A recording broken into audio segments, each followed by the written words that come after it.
ভারতের 3 বছর, সৌদি আরবের 5 বছর এবং আমার ইংল্যান্ডের 1 বছরের অভিজ্ঞতার ভিত্তিতে আমি মুসলমানদেরকে দেখেছি দূরবীন দিয়ে। সারা পৃথিবীতে মুসলমানেরা হচ্ছে শিক্ষায়, জ্ঞানে অন্যদের তুলনায় 500 বছর পিছিয়ে।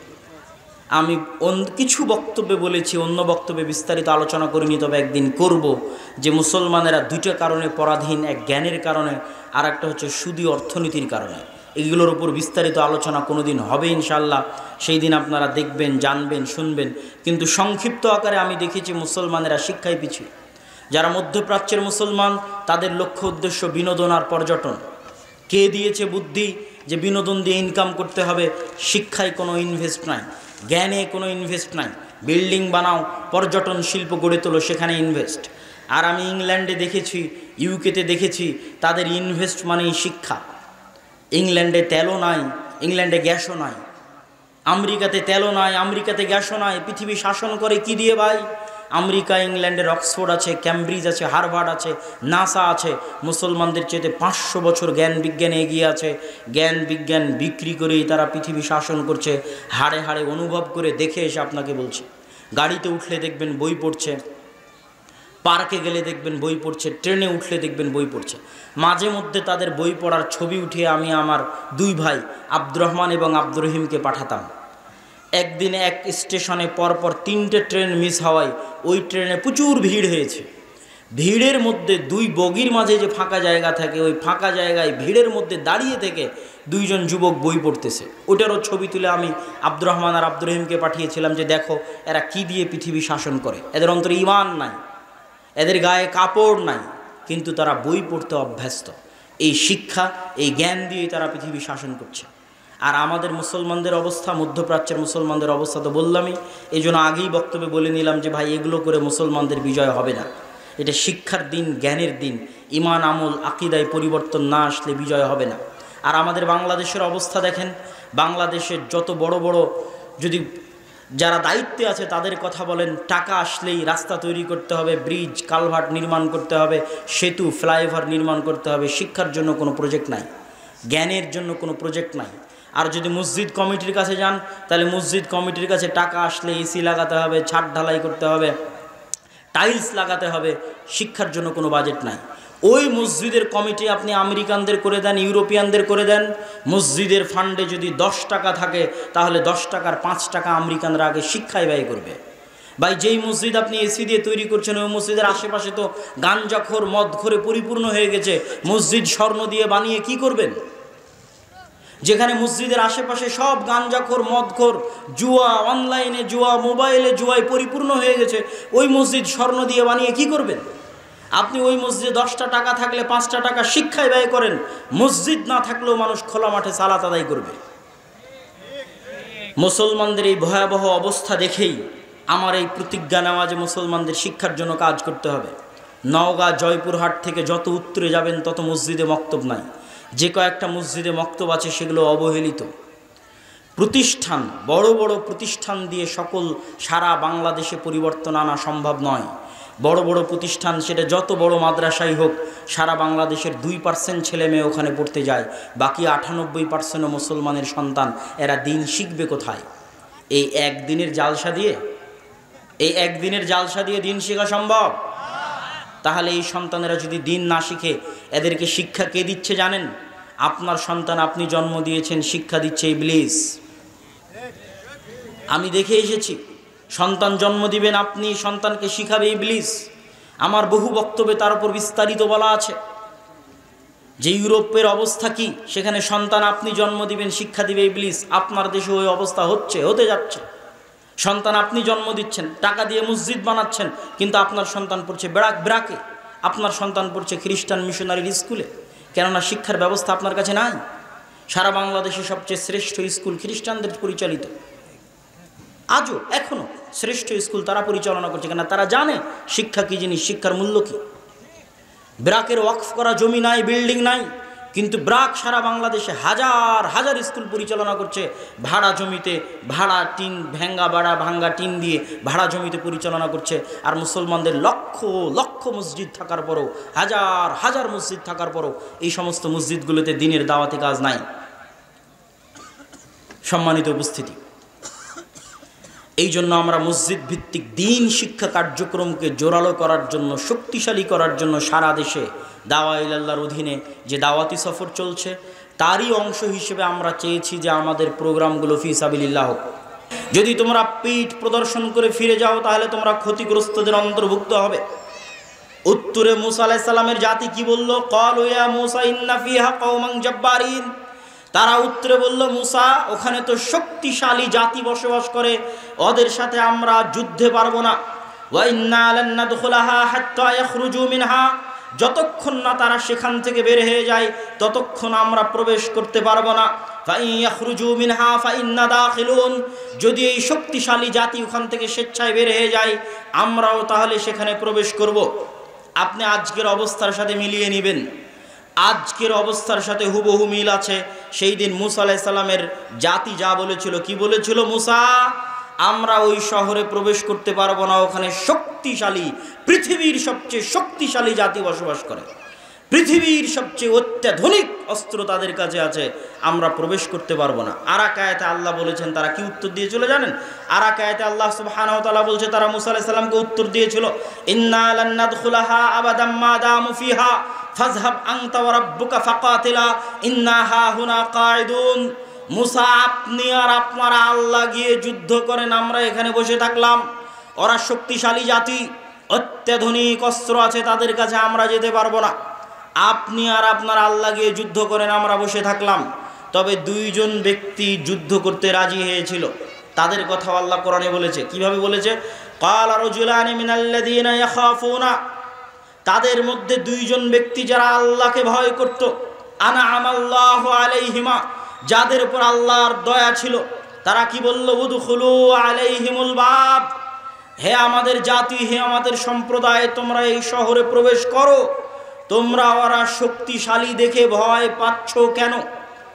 ওরা খুবই পাওয়ারফুল দেখে তোমরা ভয় পাচ্ছ কেন? ফাইদা দাখালতুমু, যখনই তোমরা ওই শহরে সাহস নিয়ে প্রবেশ করা শুরু করবে তখনই তোমরা বিজয়ী হবে। ওয়া আলাল্লাহি ফাতাওয়াক্কালু ইন কুনতুম মুমিনিন, আর ভরসা রাখো আল্লাহর উপর যদি তোমরা মুমিন হয়ে থাকো। শক্তিশালী জাতি আছে এই জন্য প্রবেশ করতে ভয় পাচ্ছ, ভরসা রাখো আল্লাহর উপর, আল্লাহর উপর ভরসা রেখে সামনে আগালে তোমরা বিজয়ী হবে। দুইজন ব্যক্তি এই কথা বলল। বাকিরা যখন যুদ্ধ করতে অনাগ্রহ পেশ করলো তখন মূসা আলাইহিস সালাম আল্লাহকে বললেন, আল্লাহ, আমার পক্ষে আর এই জাতিকে পরিচালনা করা সম্ভব নয়, আপনি আমাদের আর এদের মধ্যে ফাইসালা করে দেন, আমি আর পারবো না। কেন তিনি হতাশ হলেন তার পিছনে অনেক লম্বা ঘটনা আছে, যা বানু ইসরাইলের ধারাবাহিক ইতিহাসে আমরা তাফসিরে আলোচনা করেছি। যখন তিনি এই হতাশা প্রকাশ করলেন তখন আল্লাহ তাদের জন্য শাস্তি নাজিল করলেন 40 বছর। আল্লাহ কোরআন মাজিদে বলেছেন, ফাইন্নাহা মুহাররামাতুন আলাইহিম 40 সানা ইয়াতিহুনা ফিল আরজ, 40 বছর পাগলের মতো ওই সিনাই মরুভূমির মধ্যে ঘুরতে থাকবে উদ্ভ্রান্তের মতো। এই 40 বছরের জন্য তাদের শাস্তি। মূসা আলাইহিস সালাতু ওয়াস সালামের অন্তরে ব্যথা ছিল যে তিনি জেরুজালেম বিজয় করতে পারেননি। এই ব্যথা কোথায় থেকে এই ব্যথার প্রমাণ পাওয়া যাবে? বুখারীর হাদিসে রাসূলুল্লাহ সাল্লাল্লাহু আলাইহি ওয়াসাল্লাম বলছেন যে মূসা আলাইহিস সালাম মৃত্যুর আগে আল্লাহর কাছে দোয়া করেছিলেন। ফাসাআলাল্লাহ, মূসা আলাইহিস সালাম আল্লাহর কাছে দোয়া করলেন, আইয়ুদনিয়াহু, যে হে আল্লাহ আমার মৃত্যু দেন, মিনাল আরজিল মুকাদ্দাসাতি রামিয়াতাম বিহাজারিন, আমার এই নিমক হারাম না শকর কওমের কারণে জেরুজালেম বিজয় করতে পারলাম না, মসজিদে আকসা বিজয় করতে পারলাম না, কিন্তু আমার অন্তর চায় যে আমার মৃত্যু হোক ওই পবিত্র মাটির, পবিত্র ভূমির যত নিকটে সম্ভব, অন্তত একটা পাথর নিক্ষেপ করার দূরত্ব হলেও আল্লাহ আপনি আমার মৃত্যু ওই পবিত্র ভূমির কাছে দিয়েন। এই মর্মে মূসা আলাইহিস সালাম আল্লাহর কাছে দোয়া করেছেন। দোয়া বর্ণনা করছেন মুহাম্মদ সাল্লাল্লাহু আলাইহি ওয়াসাল্লাম বুখারীর হাদিসে। আর মুহাম্মদ সাল্লাল্লাহু আলাইহি ওয়াসাল্লাম এটাও বলছেন, আমি যদি আজ ফিলিস্তিনে থাকতাম তাহলে তোমাদের দেখিয়ে দিতাম এখানে মূসা আলাইহিস সালামের কবর। ঘটনা বলছি কত হাজার বছর আগের, কিন্তু মনে হবে আজকের মতো বাস্তব। মুহাম্মদ সাল্লাল্লাহু আলাইহি ওয়াসাল্লামেরও হাজার বছর আগের ঘটনা বলছি। তাহলে কতদিন থেকে এই ভূমি পবিত্র আর কতদিন থেকে এই মাটি পবিত্র আল্লাহ সুবহানাহু ওয়া তাআলা জানে। তবে যতদিন থেকেই হোক, সেটা কাবার 40 বছর পর থেকে।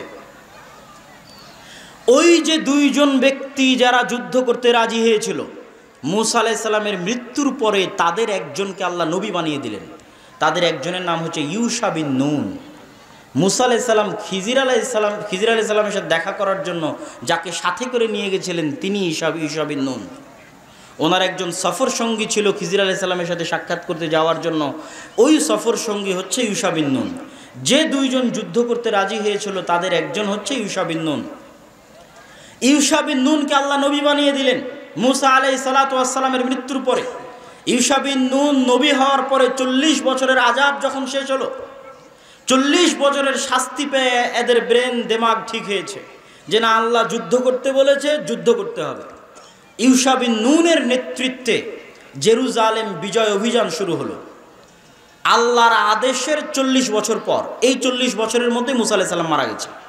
আল্লাহ আদেশ দিয়েছিলেন, অমান্য করেছিল, 40 বছরের আযাব এসেছে।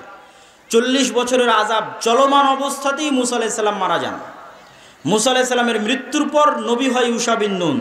ইউশা বিন নুন নবী হওয়ার পরে 40 বছরের আযাব শেষ হলে বানু ইসরাইলদের নিয়ে তিনি জেরুজালেম বিজয় অভিযান পরিচালনা করেন। যুদ্ধ চলতেছে, তুমুল যুদ্ধ। যুদ্ধ চলতে চলতে যুদ্ধ যখন বিজয়ের মুহূর্ত, তখন শুক্রবার বিকেল। এই জন্য শুক্রবারের দিন যে আল্লাহ একটা সময় দোয়া কবুল করেন, তার কিছু কিছু মত আছে যে শুক্রবার বিকেলে আল্লাহ দোয়া কবুল করেন ওই একটা সময়। কেন, সেই ঘটনা বলতেছি। যুদ্ধ চলতে চলতে শুক্রবার বিকেল, শনিবারের দিন পবিত্র দিন। তাদের ধর্ম অনুযায়ী, মূসা আলাইহিস সালাতু ওয়াস সালামের দিন অনুযায়ী পবিত্র দিন হচ্ছে শনিবার। আর ইসলামে দিন শুরু হয় সূর্য ডোবার পরেই। যেমন রমাজানে আপনারা সিয়াম না রেখে আগের রাতে তারাবি পড়েন, কেননা রমাজান শুরু হয়ে গেছে। তো দিন শুরু হয় আগের দিনের সূর্য ডোবার পর থেকে। তাহলে আজ শুক্রবারের সূর্য ডুবলেই শনিবার শুরু, আর শনিবার শুরু হলেই যুদ্ধ বন্ধ, দিন অনুযায়ী নিষিদ্ধ। ওই দিন অনুযায়ী শনিবারের দিন যুদ্ধ বিগ্রহ নিষিদ্ধ। তাহলে যখন যুদ্ধ বিজয়ের সময়, তখন যদি যুদ্ধ থামিয়ে দেওয়া হয়, ওই গতি আবার রবিবারের দিন আসবে কিনা, না পরাজিত হয়ে ফিরে যেতে হবে, তার তো কোনো গ্যারেন্টি নাই। এই জন্য শুক্রবারের দিন বিকেলবেলা যখন যুদ্ধ জয় জয়, কিন্তু যুদ্ধ বন্ধ করতে হবে, কেননা মাগরিব হলে তৎকালীন দিন অনুযায়ী যুদ্ধ নিষিদ্ধ। তখন ইউশা বিন নুন আল্লাহ সুবহানাহু ওয়া তাআলার কাছে দোয়া করলেন। দোয়া করছেন আর বলছেন, এই সূর্য ইন্নাকা মা'মুরা, হে আসমানের সূর্য তুমি হচ্ছ আদিষ্ট, ওয়া আনা মা'মুরুন, আর আমি আল্লাহর নবী ইউশা বিন নুন, আমিও আল্লাহর আদেশে আদিষ্ট। হে সূর্য, তোমাকে লক্ষ্য করে বলছি, আল্লাহ সুবহানাহু ওয়া তাআলার নিকটে দোয়া করে বলছি, আল্লাহুম্মা হবিসহা আলাইনা, হে আল্লাহ আপনি আজকে জেরুজালেম মসজিদে আকসা বিজয় সম্পূর্ণ করতে দেওয়ার জন্য এই সূর্যকে থামিয়ে দিন। ইউশা বিন নুন আল্লাহ সুবহানাহু ওয়া তাআলার কাছে দোয়া করলেন, আল্লাহ আজকে জেরুজালেম মসজিদে আকসা বিজয় করার জন্য আপনি সূর্যকে থামিয়ে দিন। রাসূলুল্লাহ সাল্লাল্লাহু আলাইহি ওয়াসাল্লাম বলছেন, আগের হাদিসটা বুখারীর হাদিস আর পরের হাদিসটা সহিহ মুসনাদে আহমদের হাদিস। রাসূলুল্লাহ সাল্লাল্লাহু আলাইহি ওয়াসাল্লাম বলছেন, ইন্নাশ শামসা লাম তুহবাস আলা বাশারিন ইল্লা লিউশা, পৃথিবী সৃষ্টি হওয়ার পর থেকে নিয়ে আল্লাহ কোনোদিন সূর্যকে থামিয়ে দেননি। মাত্র একজনের জন্য আল্লাহ সুবহানাহু ওয়া তাআলা সূর্যকে থামিয়ে দিয়েছিলেন, ইউশা বিন নুনের জন্য আল্লাহ সূর্যকে থামিয়ে দিয়েছিলেন, যাতে তারা মসজিদে আকসা বিজয় করতে পারে। হাদিস মুসনাদে আহমদ, সানাদ সহিহ। আর আগের হাদিস যেটা বললাম যে ইউশা বিন নুন আল্লাহর কাছে দোয়া করেছিল, সেটা বুখারীর হাদিস। পৃথিবীর ইতিহাসে প্রথমবারের মতো আল্লাহ সুবহানাহু ওয়া তাআলা সূর্যকে থামিয়ে দিলেন। শুধু জেরুজালেম মসজিদে আকসা বিজয় সম্পূর্ণ হবে। এই জন্য বুঝাচ্ছিলাম জেরুজালেমের গুরুত্ব কি, মসজিদে আকসার গুরুত্ব কি, তাও কত হাজার বছর আগের ইতিহাস আল্লাহ সুবহানাহু ওয়া তাআলা ভালো জানে। কিন্তু কোরআনে আল্লাহ সুবহানাহু ওয়া তাআলা বলেছে, হাদিসে আল্লাহর নবী বলেছে, এগুলো সবই আল্লাহর নবীর আগের ইতিহাস শোনাচ্ছিলাম। সম্মানিত উপস্থিতি, ইউশা বিন নুনের মাধ্যমে জেরুজালেম মসজিদে আকসা বিজয় হওয়ার পর প্রতি জাতির পদস্খলন আছে। পদস্খলন হতে হতে হতে হতে এক সময় পদস্খলিত হয়, আর এক বাদশাহ এসে তাদেরকে বিতাড়িত করে দেয়। সেই জায়গা থেকে তারা বিতাড়িত হয়ে যায়। লম্বা ঘটনা, আমি শুধু পবিত্র কোরআন থেকে এবং ইসলাম থেকে এই জায়গার গুরুত্ব বুঝাচ্ছি। এবার দ্বিতীয়বার ওই জায়গা থেকে বিতাড়িত হওয়ার পরে, এটাও ইউশা বিন নুনের 150-200 বছর পর হতে পারে। এবার দ্বিতীয়বার ওই জায়গা বিজয় হবে। কার হাতে বিজয় হবে? দাউদ আলাইহিস সালাতু ওয়াস সালাম।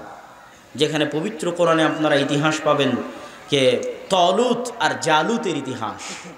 জালুতকে ইংরেজিতে বলা হয় জুলিয়েট।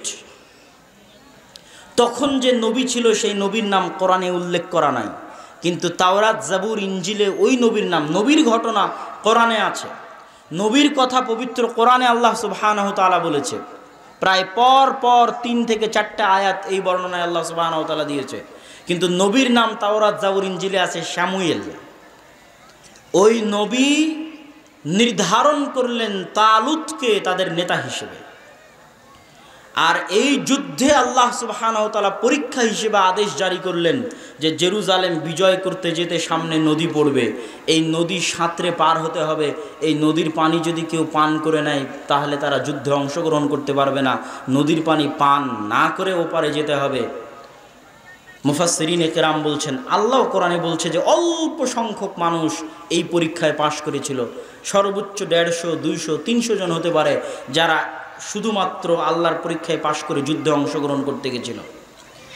এই 150, 200, 300 জন মানুষ যখন নদী পার হয়ে যুদ্ধে অংশগ্রহণ করতে গেল, তখন তারা কি বলল জানেন? বাদশাহ জুলিয়েটের বিশাল বাহিনী দেখে তারা বলল, লা তাকাতা লানাল ইয়াউমা বিজালুত ওয়া জুনুদি। কোরআনের আয়াত পড়ছে। তারা বলল, এত বিশাল সেনাবাহিনীর সাথে, এত শক্তিশালী জাতির সাথে 150, 200, 300 মানুষ কি করবে? আল্লাহ কোরআনে পাল্টা উত্তর দিয়ে বলছেন, কালাল্লাযীনা ইয়াযুন্নুনা আন্নাহুম মুলাকুল্লাহ। যারা জানতো যে তারা আল্লাহর সাক্ষাৎ করবে, যারা জানতো যে তারা মারা গেলে আল্লাহর সাথে দেখা হবে, তারা কি বলল জানো? তারা বলল, কাম মিন ফিআতিন কালিলাতিন গালাবাত ফিআতান কাসীরাতাম বিইذনিল্লাহ। কত শত দুর্বল দল আছে যাদেরকে আল্লাহ বিজয়ী করে দিয়েছে শক্তিশালী দলের উপর, পাওয়ারফুল দলের উপর। আল্লাহু মা'আস সাবিরিন। আর আল্লাহ আছেন ধৈর্যশীলদের সাথে, যারা ধৈর্যের সাথে, ঈমানের সাথে, আল্লাহ ভরসার সাথে সামনে এগিয়ে যাবে। তারা অল্প সংখ্যক হলেও আল্লাহ তাদেরকে বিজয়ী করে দিবেন। তাহলে এই ঘটনা, দ্বিতীয় ঘটনা জেরুজালেম বিজয় করার, আল মসজিদ আল আকসা বিজয় করার, এই ঘটনায় বাদশাহ জুলিয়েটকে নিজে হাতে হত্যা করেছিল দাউদ আলাইহিস সালাম। তারপরে আল্লাহ সুবহানাহু ওয়া তাআলা দাউদ আলাইহিস সালাতু ওয়াস সালামকে নবী বানিয়ে দিলেন। আর দাউদ আলাইহিস সালাম তার বিশাল সাম্রাজ্যের কেন্দ্র স্থাপন করলেন জেরুজালেমে, মসজিদে আকসায়। এবং দ্বিতীয়বার মসজিদে আকসা নির্মাণ করলেন সুলাইমান আলাইহিস সালাতু ওয়াস সালাম। এই গেল মোটামুটি আল্লাহর নবীর পূর্বে মসজিদে আকসার গুরুত্ব বোঝানোর জন্য সংক্ষিপ্ত ইতিহাস। আরও গুরুত্ব বোঝানোর জন্য 2-1টা সংক্ষিপ্ত কথা বলে যাই। মারিয়াম আলাইহিস সালাতু ওয়াস সালাম, ওয়া ইয ক্বালাত ইমরাতু ইমরান রাব্বি ইন্নী নাযারতু লাকা মা ফি বাতনি মুহাররারান ফাতাকাব্বাল মিন্নি। মারিয়াম আলাইহিস সালাতু ওয়াস সালামকে তার মা ওয়াকফ করেছিলেন। উনি যেই মসজিদের খেদমত করতেন সেটাও মসজিদে আকসা। ঈসা আলাইহিস সালাতু ওয়াস সালাম যেই শহরে জন্মগ্রহণ করেছিলেন সেটাও জেরুজালেম। এই জন্যই এই লম্বা ঘটনা বলার, ইয়াহইয়া আলাইহিস সালাতু ওয়াস সালাম, জাকারিয়া আলাইহিস সালাতু ওয়াস সালাম সব জেরুজালেমে। এই লম্বা ঘটনা বলার পিছনে উদ্দেশ্য, সারমর্ম বাক্য, যদি একটা সারমর্ম বাক্য বলি তাহলে আজকের বিশ্ব যারা শাসন করছে, আজকের বিশ্বের ইহুদি হোক, খ্রিস্টান হোক, পাশ্চাত্যে যারা আছে, যেই হোক, তারা যদি সারা পৃথিবী দখল করে নেয় আর যদি জেরুজালেম তাদের হাতে না থাকে তাহলে তাদের কাছে গোটা পৃথিবী নাই, এটা তারা মনে করবে। ঠিক মুহাম্মদ সাল্লাল্লাহু আলাইহি ওয়াসাল্লামের উম্মতে মুহাম্মাদি যদি সারা পৃথিবী দখল করে নেয় কিন্তু মসজিদে আকসা তাদের কাছে না থাকে তাহলে সকল দিনের উপর ইসলামের প্রাধান্য, ইসলামের বিজয় প্রতিষ্ঠিত হবে না। তার কারণ হচ্ছে এই যে পাস্ট, যে ধারাবাহিক ইতিহাস বলে আসলাম, কেননা পৃথিবীতে যত দিন আছে, যত দিনের অনুসারী আছে, সকল দিনের অনুসারী মানুষের কাছে এটাই হচ্ছে সবচেয়ে পবিত্র স্থান। যত দিন আছে, ইহুদি, খ্রিস্টান, মুসলমান। আর এটাকে কেন্দ্র করেই পৃথিবীর শেষ সময়গুলোতে যত বড় বড় যুদ্ধ হবে, সব যুদ্ধ হবে শামে, সব যুদ্ধ হবে এই মাটিতে। এই ভূমিতে যে রাসূল সাল্লাল্লাহু আলাইহি ওয়াসাল্লামের কিয়ামতের পূর্ব মুহূর্তের যে হাদিসগুলো আছে সেই হাদিসগুলো থেকে স্পষ্টভাবে বোঝা যায়। সুতরাং সকল ধারা বিবরণীতে এই কথা স্পষ্ট যে মসজিদে আকসা এবং জেরুজালেমের গুরুত্ব সীমাহীন এবং অপরিসীম। এবার আমরা আসি মুহাম্মদ সাল্লাল্লাহু আলাইহি ওয়াসাল্লামের জীবনীতে। মুহাম্মদ সাল্লাল্লাহু আলাইহি ওয়াসাল্লামের জীবনীতে 3টা থেকে 4টা ঘটনা আছে, যেই ঘটনাগুলো জেরুজালেমের সাথে যুক্ত, মসজিদে আকসার সাথে যুক্ত। 1, গলিবাতির রোম। পবিত্র কোরআনে আল্লাহ সুবহানাহু ওয়া তাআলা বললেন রোমরা বিজয় হবে। এই আয়াত অবতীর্ণ হওয়াতে আবু বকর, ওমর, উসমান তারা খুশি হলেন। কেন খুশি হলেন? এর প্রেক্ষাপট আপনাদেরকে সংক্ষেপে বুঝতে হবে।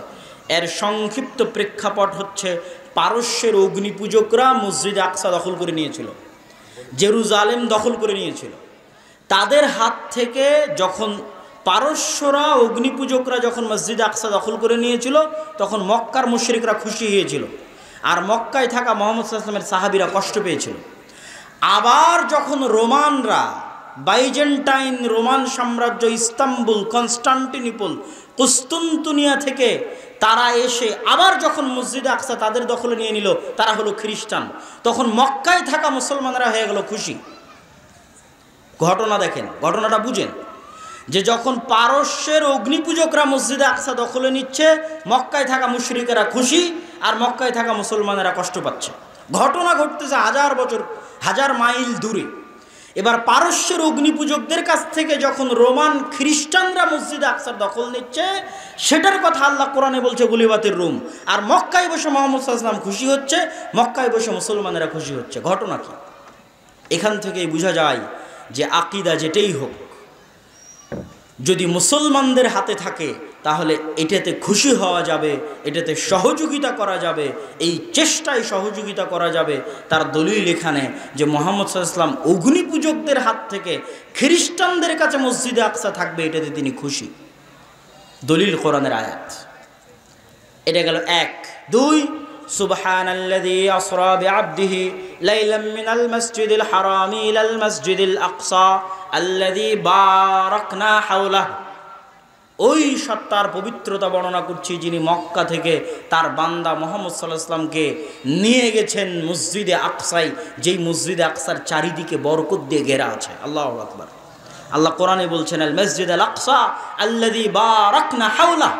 ওই মসজিদে আকসায় আল্লাহ নিয়ে গেছেন মুহাম্মদ সাল্লাল্লাহু আলাইহি ওয়াসাল্লামকে, যার চারিদিকে বরকত দিয়ে ঘেরা আছে। মেরাজে রাসূলুল্লাহ সাল্লাল্লাহু আলাইহি ওয়াসাল্লাম মক্কা থেকে গেছেন মসজিদে আকসায়, মসজিদে আকসা থেকে গেছেন সপ্তম আসমানে, আর মসজিদে আকসায় তিনি সকল নবীর সালাতে ইমামতি করিয়েছেন। এটা হলো রাসূল সাল্লাল্লাহু আলাইহি ওয়াসাল্লামের জীবনে মসজিদে আকসার সাথে ইসলামের সম্পর্ক, মসজিদে আকসার সাথে উম্মতে মুহাম্মাদীর সম্পর্ক। তৃতীয় এবং আশ্চর্য সম্পর্ক, তৃতীয় এবং আশ্চর্য, অতি আশ্চর্য, অতি আশ্চর্য। সেটা হচ্ছে মুহাম্মদ সাল্লাল্লাহু আলাইহি ওয়াসাল্লাম জন্মের পর থেকে জানেন কাবা সবচেয়ে পবিত্র। তার বাপ, তার দাদা, তার 14 গোষ্ঠী, তার আদি পিতা ইসমাইল এবং তার আদি পিতা ইব্রাহিম মিলে কাবা তৈরি করেছে। তার দাদা কাবার রক্ষক, তিনি জন্মের পর থেকে জানেন কাবা সবচেয়ে পবিত্র। সেই কাবার পাশে দাঁড়িয়ে আল্লাহ তাকে সালাত আদায় করতে বলছেন মসজিদে আকসা মুখী হয়ে। কাবার পাশে দাঁড়িয়ে আল্লাহ মুহাম্মদ সাল্লাল্লাহু আলাইহি ওয়াসাল্লামকে বলছেন আপনি সালাত আদায় করেন মসজিদে আকসা মুখী হয়ে। অথচ তখন মুহাম্মদ সাল্লাল্লাহু আলাইহি ওয়াসাল্লাম মক্কায়, তখন মুহাম্মদ সাল্লাল্লাহু আলাইহি ওয়াসাল্লাম কাবার পাশে, আর জন্মের পর থেকে তিনি জানেন যে এই কাবা সবচেয়ে পবিত্র। আমার বাপ দাদা এই কাবার রক্ষণাবেক্ষণ করেছে, আমার আদি পিতা ইব্রাহিম আর ইসমাইল মিলে এই কাবা তৈরি করেছে। তারপরেও আল্লাহ তাকে আদেশ দিচ্ছেন আপনি সালাত আদায় করেন মসজিদে আকসামুখী হয়ে, কাবাকে পাশে রেখে। 17 মাস কাবাকে পাশে রেখেই, 17 মাসের কিছু মাস হবে, কেননা এর মধ্যে আল্লাহর নবী হিজরত করেছেন, আর বাকি কিছু মাস মদিনায় গিয়ে প্রথম যে মসজিদ নির্মিত হয়েছে সেটাও মসজিদে আকসামুখী হয়ে নির্মিত হয়েছে। আমার ছোট্ট চিন্তা আমি এটাই বুঝি যে এটার পিছনে আল্লাহ সুবহানাহু ওয়া তাআলার এটাই হিকমা ছিল, আল্লাহ সুবহানাহু ওয়া তাআলার এটাই হিকমা ছিল যে মুহাম্মদ সাল্লাল্লাহু আলাইহি ওয়াসাল্লামকে মেরাজ করালেন মসজিদে আকসা হয়ে, কাবার পাশে রেখে মুহাম্মদ সাল্লাল্লাহু আলাইহি ওয়াসাল্লামকে সালাত আদায় করাচ্ছেন মসজিদে আকসামুখী হয়ে। এটার পিছনে হিকমা এটাই যে এই মসজিদে আকসা মুসলমানদের, এই মসজিদে আকসা উম্মতে মুহাম্মাদির, এবং তাদেরকে এটা একদিন বিজয় করতে হবে এবং নিজেদের অধীনে নিতে হবে, তবেই ইসলামের পরিপূর্ণ বিজয় হবে। এ কথাই সত্য, এবং এটা রাসূল সাল্লাল্লাহু আলাইহি ওয়াসাল্লামের জীবনী থেকে বোঝা যায়। সম্মানিত উপস্থিতি, আমি ঘটনা আরেকটু আগের দিকে নিয়ে যাই, নিয়ে গিয়ে আমার ঘটনা দ্রুত অতি সংক্ষিপ্ত সময়ের মধ্যে শেষ করে দিয়ে আমাদের আজকের বক্তব্যের শেষ অংশে আপনাদের সাথে জরুরি কিছু কথা আছে, সেই কথার দিকে এগিয়ে যাব ইনশাআল্লাহ। মুহাম্মদ সাল্লাল্লাহু আলাইহি ওয়াসাল্লামের জীবদ্দশায় মসজিদে আকসা বিজয় করার জন্য কি কোনো যুদ্ধ হয়েছিল? জেরুজালেম বিজয় করার জন্য কি কোনো যুদ্ধ হয়েছিল? এই সম্পর্কে অনেকেই হয়তো জানেন না, বা অনেকেই হয়তো চিন্তা ভাবনা করেন না, বা বুঝেন না, বা হয়তো বোঝার চেষ্টা করেন না। জি হ্যাঁ, হয়েছিল। রাসূলুল্লাহ সাল্লাল্লাহু আলাইহি ওয়াসাল্লামের যুগের দুইটা যুদ্ধকে আমরা বলতে পারি যে এই দুইটা যুদ্ধ জেরুজালেম বিজয় করার জন্যই ছিল। এই দুইটা যুদ্ধ ফিলিস্তিন বিজয় করার জন্যই ছিল। এক মুতার যুদ্ধ আর এক তাবুকের যুদ্ধ। কেন বললাম? মুতার যুদ্ধের আজকের ম্যাপ যদি আপনি ওপেন করেন, তাহলে মুতার যুদ্ধ থেকে আজকের জেরুজালেম মাত্র 100 কিলোমিটার দূরে। আপনি এখন গুগল ম্যাপে গিয়ে দেখবেন যে মুতার যুদ্ধ কোথায় হয়েছিল। খালিদ বিন ওয়ালিদের নেতৃত্বে যেই যুদ্ধে মুহাম্মদ সাল্লাল্লাহু আলাইহি ওয়াসাল্লাম খালিদ বিন ওয়ালিদকে সাইফুম মিন সুয়ুফিল্লাহ, আল্লাহর তরবারি উপাধি দিয়েছিলেন, সেই যুদ্ধ থেকে জেরুজালেমের দূরত্ব মাত্র 100 কিলোমিটার। আর এই দুটো যুদ্ধই রাসূল সাল্লাল্লাহু আলাইহি ওয়াসাল্লাম লড়ার আদেশ দিয়েছিলেন রোমানদের বিরুদ্ধে। আর তৎকালীন আরবের সীমানায় রোমানদের সবচেয়ে বড় হেডকোয়ার্টার ছিল জেরুজালেমে। তো রোমানদের বিরুদ্ধে যুদ্ধ মানেই জেরুজালেম বিজয়ের জন্য যুদ্ধ, কেন ওটা তো তার সেন্টার, ওটা তার হেডকোয়ার্টার, যেটা তারা পারস্যদের কাছ থেকে বিজয় করেছে। এবং এখানে আরও একটা ঘটনা আপনাদেরকে স্মরণ করিয়ে দিতে চাই যে আল্লাহর নবীর জীবনীতে চতুর্থ যে ঘটনা মসজিদে আকসার সাথে সম্পৃক্ত, সে ঘটনা খুবই প্রসিদ্ধ, কিন্তু এইভাবে আপনাকে কেউ কানেক্ট করে দিবে না, আমি জাস্ট কানেক্ট ধরিয়ে দিচ্ছি। সহিহ বুখারীর প্রথম দিকে ওহীর অধ্যায়ের আলোচনায় লম্বা হাদিস, বলতেও মজা লাগবে, শুনতেও ভালো লাগবে, কিন্তু আমাদের সংক্ষিপ্ত সময় থাকার কারণে আমরা বলছি না। যে সুফিয়ান, আবু সুফিয়ান রাদিয়াল্লাহু তাআলা আনহু, যিনি পরবর্তীতে ইসলাম গ্রহণ করেছিলেন, হুদাইবিয়ার যখন সন্ধি হয় তখন মুহাম্মদ সাল্লাল্লাহু আলাইহি ওয়াসাল্লাম ব্যস্ত হয়ে গেলেন দাওয়াতি কাজে, আর আবু সুফিয়ানেরা ব্যস্ত হলো ব্যবসায়িক কাজে। তো আবু সুফিয়ানেরা ব্যবসা করতে চলে গেছে জেরুজালেমে। জেরুজালেমে ব্যবসা করতে গেছে জেরুজালেমের তৎকালীন বাদশাহ তথা গোটা রোমান এম্পায়ারের বাদশাহ স্বপ্নে দেখছে যে তার রাজত্ব দখল করে নেবে যারা খাতনা করে, আরবের মধ্যে যারা খাতনা করে। সংক্ষিপ্তভাবে হাদিস বলে দিচ্ছি যে আরবের মধ্যে কারা খাতনা করে, তার মাথা নষ্ট। সে পরের দিন সব পাদ্রীদের জমা করলো, কারা খাতনা করে, বলে ইহুদিরা ছাড়া আর কেউ খাতনা করে তো আমরা জানি, বলে না, আরবের মধ্যে কারা খাতনা করে, আশপাশে কোনো আরব থাকলে ধরে নিয়ে আসো। আশপাশে আরব পাওয়া গেল, আবু সুফিয়ানকে ধরে নিয়ে আসা হলো, তোমরা খাতনা করো তো? বলে হ্যাঁ, ইব্রাহিম আলাইহিসসালাতু ওয়াসসালামের সুন্নাত, বললাম না ইব্রাহিম আলাইহিস সালামের এক ছেলে মক্কায় ছিল ইসমাইল, তার বংশধর মুহাম্মদ সাল্লাল্লাহু আলাইহি ওয়াসাল্লাম, তারা খাতনা করে। তো বলে ঘটনা কি বলো তো? বলে ঘটনা এই, মুহাম্মদ সাল্লাল্লাহু আলাইহি ওয়াসাল্লামের লম্বা ঘটনা, মুহাম্মদ সাল্লাল্লাহু আলাইহি ওয়াসাল্লামের বিষয়ে তার জিজ্ঞাসা, তার উত্তর, মুহাম্মদ সাল্লাল্লাহু আলাইহি ওয়াসাল্লামের আগে কি কেউ রাজা ছিল, মুহাম্মদ সাল্লাল্লাহু আলাইহি ওয়াসাল্লামের আগে কি কেউ নবী ছিল, এগুলো সব জিজ্ঞেস করছে বাদশা হিরাক্লিয়াস। কেন জিজ্ঞেস করছে? উনি উত্তরে বলছেন, মুহাম্মদ সাল্লাল্লাহু আলাইহি ওয়াসাল্লামের আগে যদি কেউ নবী থাকতো তোমরা বলতে, তাহলে আমি মনে করতাম যে তার বাপদাদার দেখা দেখে ওও নবী দাবি করেছে, কিন্তু মুহাম্মদ সাল্লাল্লাহু আলাইহি ওয়াসাল্লামের আগে ইসমাইলের বংশে আর কেউ নবী দাবি করেনি। সুতরাং এটা তো আমি বলতে পারছি না যে মুহাম্মদ কারো দেখা দেখি নবী দাবি করছে সাল্লাল্লাহু আলাইহি ওয়াসাল্লাম। মুহাম্মদ সাল্লাল্লাহু আলাইহি ওয়াসাল্লামের আগে তার বংশে কেউ রাজা ছিল? আবু সুফিয়ান বলছে না, মুহাম্মদ সাল্লাল্লাহু আলাইহি ওয়াসাল্লামের আগে তার বংশে কেউ রাজা ছিল না। বসে আছে কোথায়? জেরুজালেমে। বসে আছে কোথায়? মসজিদে আকসার পাশে। বসে আছে কোথায়? ফিলিস্তিনে। ওখানে বসে সে বলছে, তোমার কথা যদি সত্য হয়ে থাকে তাহলে আজ আমি যেই মাটিতে বসে আছি এই মাটিও একদিন ওই নবীর অধীনে চলে যাবে। বলেন আল্লাহু আকবার। এটাও রাসূল সাল্লাল্লাহু আলাইহি ওয়াসাল্লামের জীবদ্দশায় মসজিদে আকসার সাথে মুহাম্মদ সাল্লাল্লাহু আলাইহি ওয়াসাল্লামের সম্পর্ক, যে মসজিদে আকসা তখন যে শাসন করছে, যেই রোমান বাদশাহ শাসন করছে, সে বলছে যে এই মাটি তোমার কথা যদি সত্য হয়ে থাকে তাহলে যিনি নবী দাবি করেছে মক্কায় তার অধীনে একদিন চলে যাবে। সম্মানিত উপস্থিতি, রাসূল সাল্লাল্লাহু আলাইহি ওয়াসাল্লামের জীবদ্দশায় দুইটা যুদ্ধ ছিল জেরুজালেম বিজয় করার জন্য, এক মুতা আর এক তাবুক। এটা এইভাবে আপনাকে কেউ বলে দিবে না, কিন্তু আমি কোন প্রেক্ষাপট থেকে বললাম সেটাও আপনাদের কাছে স্পষ্ট করে দিলাম যে এটার পিছনের প্রেক্ষাপট কি। মুতা এবং তাবুকের যুদ্ধের পর রাসূল সাল্লাল্লাহু আলাইহি ওয়াসাল্লামের মৃত্যুর পর যখন আবু বকর রাদিয়াল্লাহু তাআলা আনহু খেলাফতের দায়িত্ব গ্রহণ করলেন, খেলাফতের দায়িত্ব গ্রহণ করে উম্মতে মুহাম্মাদির মধ্যে যারা যাকাত অস্বীকার করলো, উম্মতে মুহাম্মাদির মধ্যে নতুন নবুয়তের দাবিদার করলো, তাদের বিরুদ্ধে বিশাল যুদ্ধ তিনি পরিচালনা করলেন, শক্তিশালী ভয়ঙ্কর যুদ্ধ। সেই যুদ্ধ থেকে ফিরি হয়েই তিনি এবার নির্দেশ দিলেন, তোমরা জেরুজালেম বিজয় করো, মসজিদে আকসা বিজয় করো। আবু বকর রাদিয়াল্লাহু তাআলা আনহু, আবু বকর রাদিয়াল্লাহু তাআলা তার জীবদ্দশায় সম্ভব হয়নি। তারপরে ওমর রাদিয়াল্লাহু তাআলা আনহু এসে ওই নির্দেশ অব্যাহত রাখলেন। কিন্তু ওমর রাদিয়াল্লাহু তাআলা আনহু এসে একটা বিধান পরিবর্তন করলেন। খালিদ বিন ওয়ালিদকে প্রধান সেনাপতির পদ থেকে সরিয়ে আবু উবাইদা ইবনুল জাররাহকে প্রধান সেনাপতির পদে দায়িত্ব দিয়ে দিলেন। আবু উবাইদা ইবনুল জাররাহ একদিকে যুদ্ধ করছে, খালিদ বিন ওয়ালিদ আর একদিকে যুদ্ধ করছে। যুদ্ধ চলতে চলতে চলতে চলতে একটা পর্যায়ে রোমানদের সাথে সবচেয়ে বড় যুদ্ধ, রোমানদের বিরুদ্ধে ইসলামের ইতিহাসে যেই যুদ্ধের অল্প কিছুদিন পরেই মুসলমানেরা জেরুজালেম বিজয় করতে পেরেছে, সেটা হচ্ছে ইয়ারমুকের যুদ্ধ। ইয়ারমুকের যুদ্ধে অসংখ্য শত শত সাহাবী মৃত্যুবরণ করেছিলেন। 3 লক্ষ রোমান সেনার বিরুদ্ধে সেই দিন যুদ্ধ হয়েছিল, ইয়ারমুকের যুদ্ধ।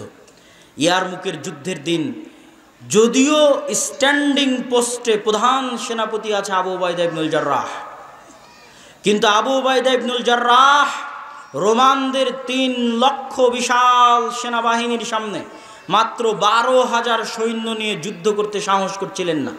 তিনি পাল্টা চিঠি লিখে পাঠালেন ওমর রাদিয়াল্লাহু তাআলা আনহু বরাবর, আমিরুল মুমিনিন, খলিফাতুল মুসলিমিন, যদি আপনি সাহায্য না পাঠান আর যদি আমরা যুদ্ধে পরাজিত হই, মুসলমানেরা যদি পৃষ্ঠ প্রদর্শন করে, তাহলে এটা কুফরি হবে, নিজের দিন থেকে ফিরে যাওয়া হবে।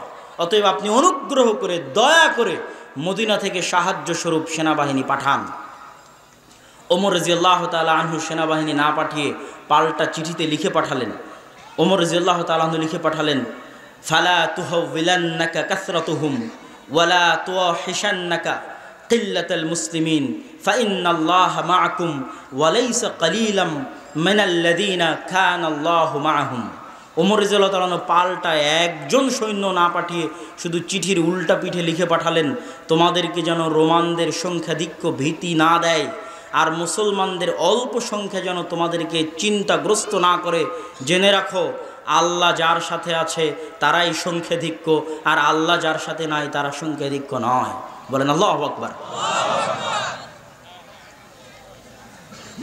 ইয়ারমুকের যুদ্ধে মুসলমানদের বিজয় হলো, যদিও স্ট্যান্ডিং তখন প্রধান সেনাপতি আবু উবাইদা ইবনুল জাররাহ। কিন্তু খালিদ ইবনুল ওয়ালিদের সাথে পরামর্শ করলেন যে আমিরুল মুমিনিন তো সাহায্য পাঠালো না, কি করা যায়? খালিদ বিন ওয়ালিদ বলছে, আপনাকে একটা কথা বলবো, শুনবেন?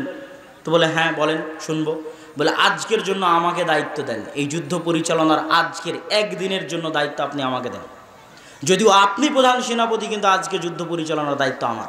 আবু উবাইদা ইবনুল জাররাহ বললেন, ঠিক আছে, আজকের যুদ্ধ আপনি পরিচালনা করবেন। খালিদ বিন ওয়ালিদ নিজে প্রধান সেনাপতির দায়িত্ব নিয়ে টানা 6 দিন যুদ্ধ হয়েছিল ইয়ারমুকের যুদ্ধের পরে মুসলমানেরা একের পর এক, আজকের যে গাজার নাম শুনছেন, এই গাজা বিজয় হলো, হাইফা বিজয় হলো, আশেপাশের যত শহর আছে সব শহর বিজয় করে মুসলমানেরা ধীরে ধীরে একদম জেরুজালেম মসজিদে আকসার চারিদিকে একত্রিত হয়ে গেল। মসজিদে আকসার চারিদিকে যখন একত্রিত হলো মুসলমানেরা, তখন সাহাবী ছিল 4,000। কত হাজার? 4,000 সাহাবী ছিল সেই দিন। কিন্তু যেহেতু মুসলমানেরা কখনোই মসজিদে আকসার চুল পরিমাণ ক্ষতি হোক, এই জন্য পাল্টা ভিতরে ঢুকে সেখানে রক্ত প্রবাহিত হোক, 2বার মুসলমানেরা মসজিদে আকসা বিজয় করেছে। একবার ওমর রাদিয়াল্লাহু তাআলা আনহুর আমলে, একবার সালাহুদ্দিন আইয়ুবীর আমলে। একবারও 1 ফোঁটা রক্ত প্রবাহিত হয়নি জেরুজালেমে, 1 ফোঁটাও না, একবারও না। এই জন্য মুসলমানেরা শহরের ভিতরে প্রবেশ করলো না। তারা বারবার প্রধান পাদ্রী বরাবর দূত পাঠাতে থাকলো, চাবি সমর্পণ করেন, আত্মসমর্পণ করেন। তো লম্বা ঘটনা সংক্ষিপ্ত করে বক্তব্য শেষের দিকে চলে যাব। পাদ্রী বের হয়ে এসে দেখে, তোমাদের প্রধান সেনাপতিকে? তো বলে, আবু উবাইদা ইবনুল জাররাহ। উনি ওনার তাওরাত, জাবুর, ইনজিল যা কিতাবাদি ছিল তা খুলে দেখে, না, এনার হাতে তো জেরুজালেম বিজয় হবে না। তখন আবু উবাইদা ইবনুল জাররাহের সাথে উনি পার্সোনালি কথা বললেন। পার্সোনালি কথা বলতে গিয়ে জানতে পারলেন আমিরুল মুমিনিন খলিফাতুল মুসলিমিন ওমর ইবনুল খাত্তাব আছেন মদিনায়। তার পূর্ণ বিবরণী শুনে উনি বললেন, হ্যাঁ, ইনি সেই ব্যক্তি যার হাতে জেরুজালেম বিজয় হবে, আপনি তাহলে তাকে ডেকে পাঠান, আমি তার হাতেই চাবি সমর্পণ করব। তখন আবু উবাইদা ইবনুল জাররাহ চিঠি লিখে পাঠালেন ওমর ইবনুল খাত্তাবের নিকটে যে আপনি আসলে জেরুজালেমের চাবি আপনার হাতে সমর্পণ করা হবে। ওমর ইবনুল খাত্তাব পাল্টা চিঠি লিখলেন, আনা আতি, আমি আসতেছি। আর ওই যে বিশাল ঐতিহাসিক ঘটনা আপনারা জানেন যে ওমর রাদিয়াল্লাহু তাআলা আনহু একজন রাখাল নিয়ে, একজন গোলাম নিয়ে সমগ্র রাস্তা অতিক্রম করলেন। কখনো তিনি উটের পিঠে আর কখনো রাখাল উটের পিঠে। এই রাস্তাটা ছিল সেই রাস্তা যেটা তিনি মদিনা থেকে ফিলিস্তিন গেছিলেন, যেটা তিনি মদিনা থেকে মসজিদে আকসা গেছিলেন। এটা ছিল সেই রাস্তা, সেই রাস্তার ঘটনা, এবং ঘটনা ঐতিহাসিকভাবে সত্য।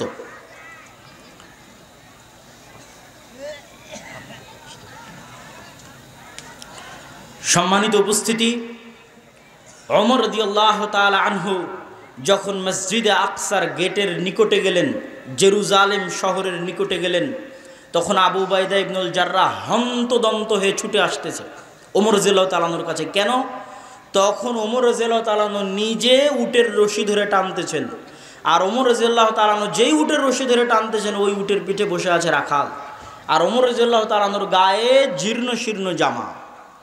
তো আবু উবাইদা ইবনুল জাররাহ হন্তদন্ত হয়ে ছুটে এসে বলছে, ইয়া আমিরুল মুমিনিন, ইন্নার রোমান ইয়ানজুরু ইলাইনা নাজরাতা কিল্লাহ। আমিরুল মুমিনিন, খলিফাতুল মুসলিমিন করেছেন কি? 4000 সাহাবী আজ এই জেরুজালেম মসজিদে আকসা ঘিরে রেখেছে। মসজিদে আকসা বিজয় হবে, ভিতরে শত শত পাদ্রী অপেক্ষা করছে। আজকে আমিরুল মুমিনিন আসবে, খলিফাতুল মুসলিমিন আসবে, আর সে অবস্থায় আপনি রশি ধরে টানছেন, রাখালকে গোলামকে বসিয়ে রেখেছেন উটের পিঠে, গায়ে জীর্ণ শীর্ণ কাপড়। এই অবস্থায় তো রোমানরা আমাদের নিয়ে হাসি ঠাট্টা করবে। এই বাক্য আবু উবাইদা ইবনুল জাররাহ, প্রধান সেনাপতির। ওমর রাদিয়াল্লাহু তাআলা উত্তরে বলছেন, কুন্না কওমান আদিল্লাহ। আরে বলো কি আবু উবাইদা ইবনুল জাররাহ, আল্লাহর নবী যখন নবী হয় তার আগে আমাদের চিনত কে? আমরা ছিলাম মক্কার কোন জাহিলি অন্ধকার যুগের মরুভূমির রাখাল। কুন্না কওমান আদিল্লাহ, না আমাদের ছিল কোনো নাম, না কোনো পরিচয়, না কোনো পদ, না কোনো পদবি, না কোনো মান, না কোনো সম্মান, না কোনো শক্তি, না কোনো সামর্থ্য। বলো কি আবু উবাইদা ইবনুল জাররাহ, আল্লাহর নবীর আসার আগে আমরা কোথায় ছিলাম? আর আজ আল্লাহর নবীর উপর ঈমান আনার পরে মাত্র 23 থেকে 30 বছরের ব্যবধানে মরুভূমির রাখালকে উঠিয়ে আজ আল্লাহ সুবহানাহু ওয়া তাআলা মরুভূমি থেকে উঠিয়ে, জঙ্গল থেকে উঠিয়ে, অন্ধকার যুগ থেকে উঠে, যে মক্কার নাম গন্ধ পর্যন্ত পৃথিবীতে ছিল না, কেউ জানতো না, কেউ চিনতো না, সেই মরুভূমি থেকে উঠিয়ে আমি ওমর ইবনুল খাত্তাব আজ মসজিদে আকসা বিজয় করতে আসছি। কোন মসজিদে আকসা? কোন জেরুজালেম? যার বিশাল লম্বা ইতিহাস আপনাদেরকে দেখালাম। কোথায় ইব্রাহিম আলাইহিস সালাম, কোথায় লূত আলাইহিস সালাম, কোথায় ইসহাক আর ইয়াকুব, কোথায় মুসা আলাইহিস সালাম এই জেরুজালেম বিজয় করতে চেয়ে পারলেন না, সিনাই মরুভূমিতে মারা গেলেন। কোথায় ইউশা বিন নুন, যেই জেরুজালেম বিজয় করার জন্য আল্লাহ সূর্য থামিয়ে দিলেন। কোথায় দাউদ আর সুলাইমান আলাইহিস সালাতু ওয়াস সালাম, যারা এই জেরুজালেম বিজয় করলেন এবং এখানে তাদের পৃথিবীর সবচেয়ে শক্তিশালী সাম্রাজ্যের, যে নবীদেরকে আল্লাহ সবচেয়ে শক্তিশালী সাম্রাজ্য দিয়েছিল, সেই সাম্রাজ্যের রাজধানী স্থাপন করেছিলেন এই শহরে। কোথায় তারা? কোথায় মারিয়াম আলাইহিস সালাতু ওয়াস সালাম, যিনি এই মসজিদের খাদেম ছিলেন? কোথায় ঈসা আলাইহিস সালাতু ওয়াস সালাম, যিনি এই শহরে জন্মগ্রহণ করেছেন? পৃথিবীর আর যত ধর্ম আছে সব ধর্মের মানুষের পবিত্র জায়গা মসজিদ আকসা। আজ রোমান সাম্রাজ্যের কাছ থেকে মসজিদ আকসা ওমর ইবনুল খাত্তাব বিজয় করছে। মানে কি? মানে গোটা পৃথিবী বিজয় করে নিচ্ছে, মানে গোটা খ্রিস্টানদের কাছে সকল কিছু হারিয়ে ফেলছে, পৃথিবীর ইহুদিরা সকল কিছু হারিয়ে ফেলছে, পৃথিবীর খ্রিস্টানেরা সকল কিছু হারিয়ে ফেলছে। আর আমি ওমর ইবনুল খাত্তাব ছিলাম কোথায়? আল্লাহর নবীর আসার আগে ছিলাম কোথায়? আর আজ আছি কোথায়? এটা কি কাপড় দিয়ে? এটা কি আমি উটের রশি ধরে টানছি এটা দিয়ে? আর আমার রাখাল উটের পিঠে বসে আছে এটা দিয়ে? আযযানাল্লাহু বিল ইসলাম ওয়া বিল কিতাব। আল্লাহ আমাদেরকে আজকে এই সম্মান দিয়েছে, এই ইজ্জত দিয়েছে, এই ক্ষমতা দিয়েছে, এই শক্তি দিয়েছে ইসলামের কারণে, কোরআনের কারণে। বলেন আল্লাহু আকবার। আজকে মুসলমানেরা বিজয় করতে পারে না কেন ভাই? মুসলমানেরা মাজলুম কেন? মুসলমানদের মধ্যে ইসলাম নাই, মুসলমানদের মধ্যে কোরআন নাই। শক্তি দিয়ে, সামর্থ্য দিয়ে এই জেরুজালেম কোনোদিন বিজয় হয়নি। ইউশা বিন নুন শক্তি সামর্থ্য দিয়ে জেরুজালেম বিজয় করেনি, ঈমান দিয়ে, আমল দিয়ে, তাওয়াক্কুল দিয়ে বিজয় করেছে। আল্লাহ সূর্য থামিয়ে দিয়েছে। দাউদ আলাইহিস সালাতু ওয়াস সালাম শক্তি সামর্থ্য দিয়ে জেরুজালেম বিজয় করেনি, মাত্র 300 জন, মাত্র 300 জন নিয়ে তিনি জেরুজালেম বিজয় করেছেন। তালুত এবং দাউদ আলাইহিস সালাতু ওয়াস সালাম জালুতের বিরুদ্ধে। কিসের ভিত্তিতে? আল্লাহর দয়া, আল্লাহর রহমত, ইমান, আমল, আকীদার ভিত্তিতে, তাকওয়া এবং পরহেজগারিতার ভিত্তিতে। ওমর রাদিয়াল্লাহু তাআলা আনহু জেরুজালেম বিজয় করেছে কিসের ভিত্তিতে? ওমর রাদিয়াল্লাহু বলে দিচ্ছে যে আমি কিসের ভিত্তিতে জেরুজালেম বিজয় করছি। না কাপড় চোপড়ের শান শওকত, না ক্ষমতার শান শওকত, না টাকা পয়সার ক্ষমতা, বরং ইমানের জোর, আমলের জোর, আল্লাহ ভরসার জোর, আল্লাহ ভীতির জোর, তাকওয়া পরহেজগারিতার জোর। আর ওই তাকওয়া পরহেজগারিতা, ওই আল্লাহ ভীতি, ওই আল্লাহ ভরসা, ওই আমল, ওই আকীদা যতদিন পর্যন্ত মুসলমানদের মধ্যে না আসবে, ততদিন পর্যন্ত মুসলমানেরা যতই চেষ্টা করুক তারা জেরুজালেম, মসজিদে আকসা বিজয় করতে পারবে না। আমল নাই, মুখে নাই দাড়ি, প্যান্ট টাকনুর নিচে পর্দা নাই, এইরকম বেআমল দিয়ে, বেতাকওয়া দিয়ে, বেপরহেজগারিতা দিয়ে আল্লাহ সুবহানাহু ওয়া তাআলা জেরুজালেম বিজয় দিবেন না। আল্লাহ সুবহানাহু ওয়া তাআলা ওই রকমই নেতা পাঠাবেন, ওই রকমই দায়িত্বশীল পাঠাবেন, ওই রকমই পরহেজগার কওম তৈরি করবেন, ওই রকমই তাকওয়াবান জাতি তৈরি করবেন যাদের হাতে তিনি বিজয় দিবেন। যদি নাই হয় কোনোদিন, তাহলে ঈসা আলাইহিস সালামের সাথে, ইমাম মাহদির সাথে যারা তাকওয়া পরহেজগারিতা, আল্লাহ ভীতি, আল্লাহ ভরসা নিয়ে সামনে আগাবে, তাদের হাতে আল্লাহ সুবহানাহু ওয়া তাআলা বিজয় দিবে। এই জন্য আমি মুসলমানদেরকে অনুরোধ করতে চাই, পৃথিবীর মুসলমানদেরকে, বাঙালিদেরকে, বাংলাদেশিদেরকে, যে এই কথা আপনারা যত দ্রুত বুঝবেন যে মিছিল দিয়ে নয়, হ্যাঁ প্রতিবাদ ভালো জিনিস, বাহ্যিক কাজের প্রতিবাদ ভালো জিনিস, কিন্তু আপনি মিছিল দিয়ে মসজিদে আকসা বিজয় করতে পারবেন না। আপনি ফেসবুকে পোস্ট দিয়ে মসজিদে আকসা বিজয় করতে পারবেন না। মসজিদে আকসা বিজয় করতে হলে ওই ইমান লাগবে, ওই আমল লাগবে, ওই তাকওয়া লাগবে, ওই পরহেজগারিতা লাগবে, যেই তাকওয়া, যেই পরহেজগারিতা আল্লাহ ওমরকে দিয়েছিলেন, যেই তাকওয়া, যেই পরহেজগারিতা আল্লাহ দাউদকে দিয়েছিলেন, যেই তাকওয়া, যেই পরহেজগারিতা আল্লাহ সুবহানাহু ওয়া তাআলা সালাহুদ্দিন আইয়ুবীকে দিয়েছিলেন, যেই তাকওয়া, যেই পরহেজগারিতা আল্লাহ ঈসা বিন নুনকে দিয়েছিলেন, ওই তাকওয়া, ওই পরহেজগারিতা যেই দিন আসবে, বা ওই তাকওয়া পরহেজগারিতা আসার চেষ্টা যেই দিন আমরা করব, হুবহু তাদের মতো হতে না পারলেও চেষ্টা যেই দিন করব, সেই দিন বিজয় আসবে। সম্মানিত উপস্থিতি, আমি আমার বক্তব্যের শেষের দিকে এসে আপনাদের উদ্দেশ্যে জরুরি দুটো কথা। আজকের এই অনুষ্ঠান আমি মনে করি ইতিহাসের পাতায় ঐতিহাসিকভাবে লিখে রাখার মতো অনুষ্ঠান। কেন? আমি যখন থেকে প্রোগ্রাম করছি 2020 সাল থেকে, 2020 সালের জানুয়ারি থেকে, তথা 3 বছর, এই 3 বছরের অভিজ্ঞতায় আমি দেখেছি আমার শ্রদ্ধেয় পিতা আব্দুর রাজ্জাক বিন ইউসুফের প্রোগ্রামের পিছনে লক্ষ্য উদ্দেশ্য থাকে দাওয়াতি কাজ। দাওয়াতি কাজ লক্ষ্য উদ্দেশ্য থাকে দেখেই তিনি কোনোদিন মানুষের কাছে হাদিয়া এবং পাথেয় মর্মে চুক্তি করেননি। কিন্তু যারা তাদেরকে প্রোগ্রামের জন্য নিয়ে যায় তাদের সকলের উদ্দেশ্য সব সময় দাওয়াতি কাজ থাকে না। এটা আমার 3 বছরের অভিজ্ঞতা। বরং আমাদের দেশে চলমান প্রোগ্রামগুলোর 2টা লক্ষ্য উদ্দেশ্য। কমিটি কিছু আদায় করবে, বক্তা কিছু হাদিয়া পাবে, এই মর্মে একদিনের সম্পর্কের ভিত্তিতে প্রোগ্রাম হয়। কয় দিনের সম্পর্কের ভিত্তিতে বলেন তো? একদিনের সম্পর্কের ভিত্তিতে, এক রাতের সম্পর্কের ভিত্তিতে প্রোগ্রাম হয়। কিন্তু আমি দেখলাম যে আমার শ্রদ্ধেয় পিতার নিয়ত দাওয়াতি কাজ, এই নিয়তে তার কোনো ত্রুটি নাই। তখন ধীরে ধীরে আমি এই সিদ্ধান্তে উপনীত হলাম যে আমাকে ওই রকম একটা পরিবেশ তৈরি করে দিতে হবে যেই দিন এই প্রোগ্রামগুলো শুধুই আল্লাহর সন্তুষ্টির জন্য হবে, যেই দিন এই প্রোগ্রামগুলো শুধুই দাওয়াতি কাজের জন্য হবে, যেই দিন এই প্রোগ্রামগুলো শুধুই ফি সাবিলিল্লাহ হবে, যেখানে কমিটিরও কোনো স্বার্থ থাকবে না, যেখানে বক্তারও কোনো স্বার্থ থাকবে না, শুধু আল্লাহর সন্তুষ্টির জন্য প্রোগ্রাম আয়োজন করা হবে। এই লক্ষ্য এবং উদ্দেশ্য নিয়ে এই দাওয়া ইলাল্লাহর যাত্রা। আমাদের প্রথম এবং সবচেয়ে বড় প্রজেক্ট হচ্ছে মক্তব। মসজিদ ভিত্তিক মক্তব পরিচালনার লক্ষ্যে মসজিদ ভিত্তিক দিন শিক্ষা, শুধু মক্তব বলবো না, দিন শিক্ষা। কেননা আমাদের মক্তবের সিলেবাসে শুধু কোরআন শেখানোর ব্যবস্থা নাই, বরং মৌলিক দিন শিক্ষা হিসেবে সিলেবাস তৈরি করা আছে। যেখানে যেমন আকীদা শিখবে, যেখানে যেমন নবীদের জীবনী শিখবে, দোয়া শিখবে, তেমন কোরআনও শিখবে। আমি সারা বাংলাদেশে 4টি জেলায় এখন পর্যন্ত 126টি মসজিদ ফি সাবিলিল্লাহ সফর করেছি, প্রায় 35টি উপজেলায় সফর করেছি, 255-র কাছাকাছি মক্তব উদ্বোধন করেছি।